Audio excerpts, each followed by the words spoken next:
หินสร้างบุษลีนะหินะนี่งาเซ่ๆนะทีดึกก็ได้ที是啊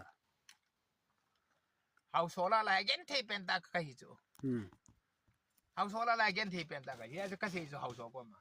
น้องวันนี้ทีดีอะปะมาจีน่ะ property อีโนมีแก property มโลหิก็ตาอาซาบุหินะก็กำลิสิก็กำลิสิอุปฏินี่เองงาซะหินจูกิดาลเบชิวจูกิดาลไคบ่กำลิสุยไคบ่ไอ้ยาจูก็กำลิสิดูก็ทีนี้องเลยหินน้าหอนให้ละงาพายางนะดิวจ้ะพายางก็กิบุยโลดิก็ทีนี้แหละก็โคก็เป็นนะเลเซนะก็กิบุยคุยที่ท่าสากูนาทีดีรู้สินี่ดูเนี่ยมันจูเขาเวจูกิทีดีสุดละนะเขาเวจูกิทีดีจุเลยไม่เลยก็เลยเชื่อจูก็เลยบุจูก็เล่นตายเนี่ยจูทีขันนี้บันทึกก็เล่นเป็นจูยาจีทีดันจูนะอีดีทีดันเอข้อมันก็ทีโน่บุเอข้อมันให้เราดิว่าเชื่อทีอะทีเด็กก็ทีสุด